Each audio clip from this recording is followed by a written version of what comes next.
draft has the Cowboys taken a defensive player in the first round following a season where Dallas allowed the 5th most points in the league.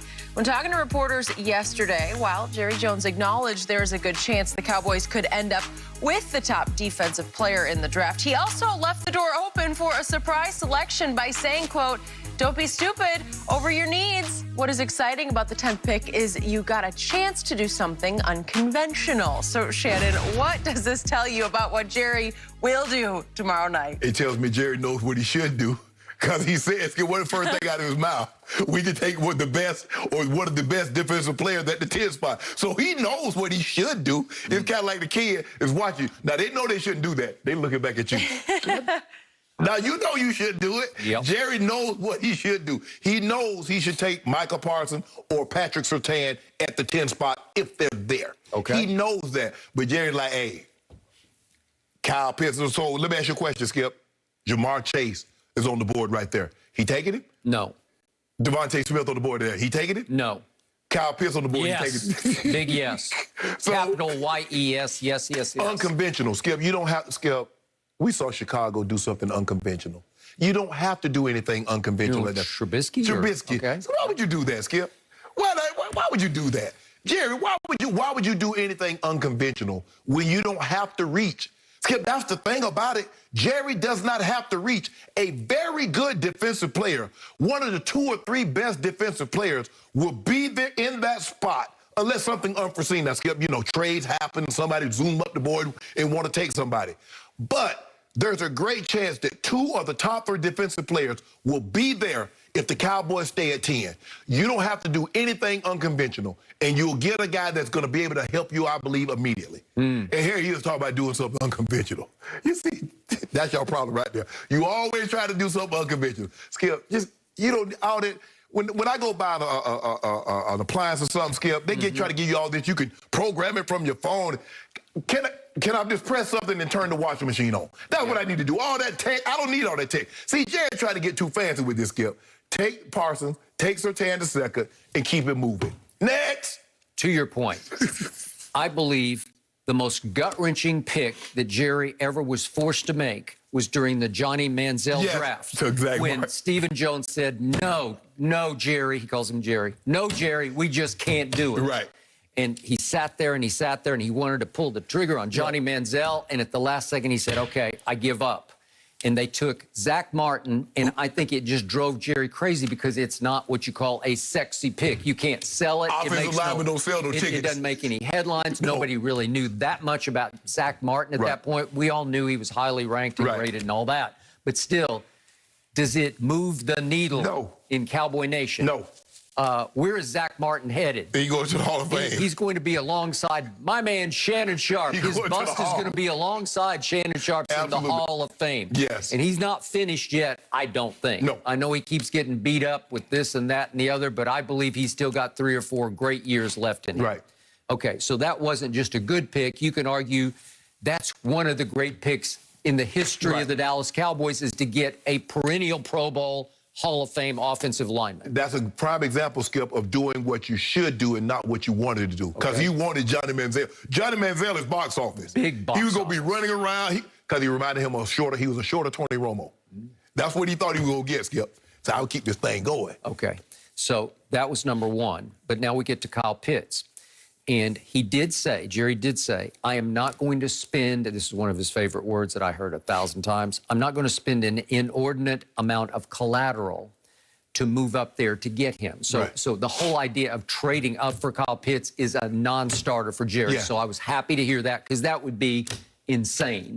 That would be so self-destructive when you need so much on a defense that was one of the worst in the history of the franchise, especially against the run.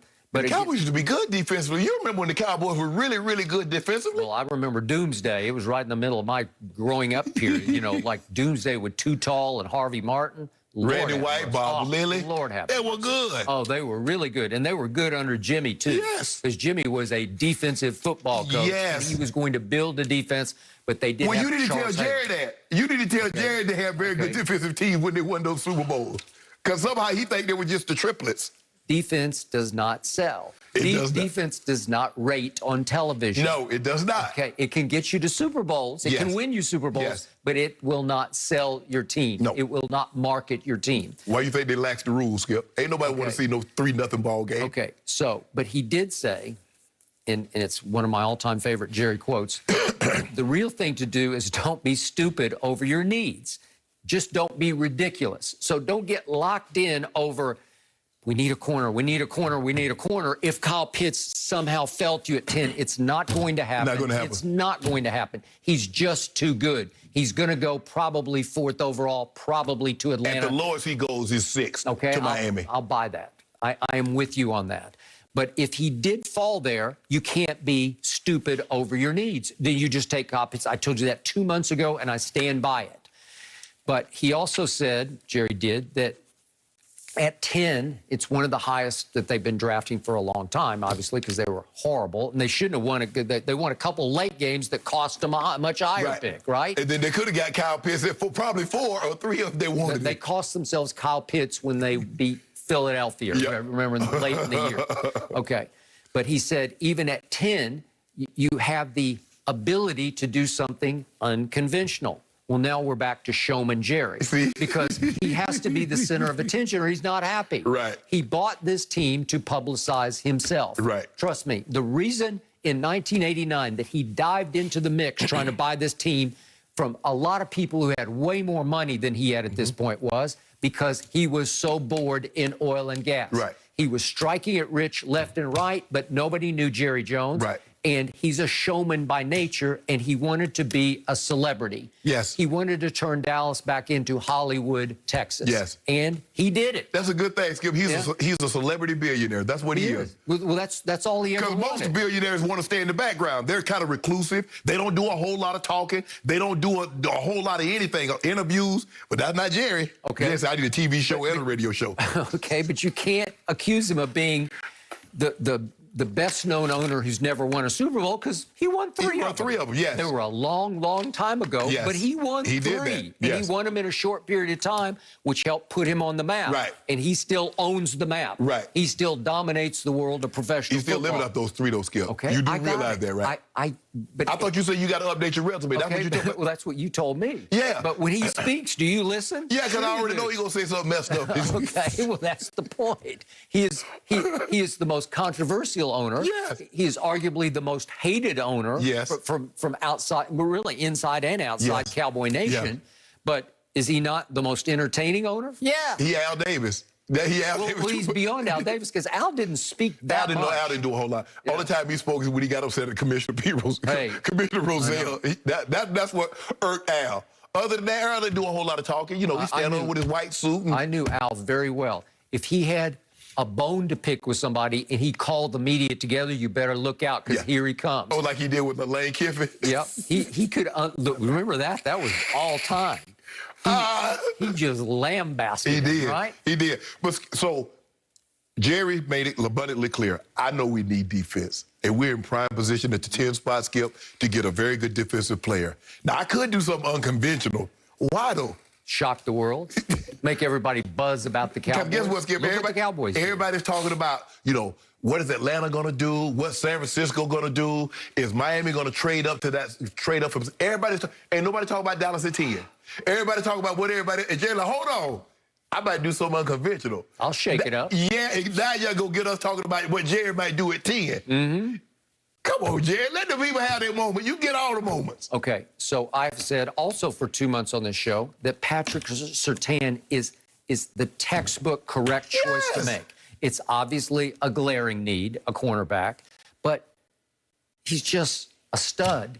I don't know what's not to like about him. He's a press man corner whose father was a really good player. Yes. Jerry did use the word yesterday. I love osmosis, meaning like father, like son. Mm-hmm. When you grow up around a great player, you're a big brother, but but still, when your father was already an established, one of the premier cornerbacks in football, and he's your hands-on teacher, that's called osmosis, where it's just going to rub off on you. Probably coached him throughout his career, Little League, or, you know, Pee Wee, Pop Warner, JV, high school. So and he plays with such it's an arrogant, but in a good way, air. Like he has such confident body language. And guess what, Skip?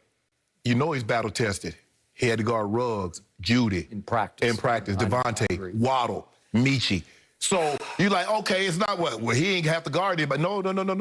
Okay. he All right. Chase, Skip, you had to go against Jamar Chase. He had to go against Justin Jefferson, Marshall. So that's it for me. I'm good. And when I watched him,